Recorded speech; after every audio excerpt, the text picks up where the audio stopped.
Pati naman ang naging reaksyon ng mga mambabatas kaugnay sa naging desisyon ng Commission on Appointments na i-reject ang kumpirmasyon ni Gina Lopez bilang kalihim ng DENR. May report si Marita Muahe. Marita. Alex, maraming mga kongresista ang nalungkot sa naging desisyon ng makapangyarihang Commission on Appointments na tanggihan ang pagkakatalaga kay Gina Lopez bilang kalihim ng Department of Environment and Natural Resources.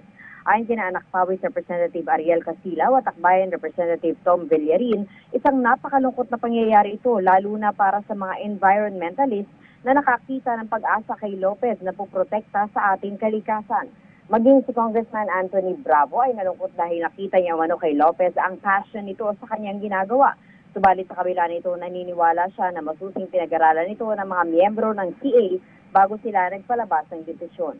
Pahayag ni Honorable Salvador Belaro Jr. ng ang Edukasyon Party List at Assistant Majority Leader, isang crusader ang hinahanap ng CA, subalit isang crusader na nakakaunawa sa pananaw ng iba't ibang stakeholders at naghahanap ng isang win-win solution.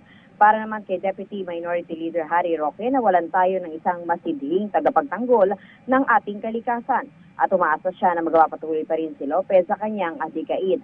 Malungkot din sa nangyari si Congressman Rodel Batucabe na Ako Bicol. Hinahangaan niya umano si Lopez sa katapangang ipinakita, subalit para sa kanya maaaring marami ang nabigla sa mga drastic at revolutionary moves nito sa DNR.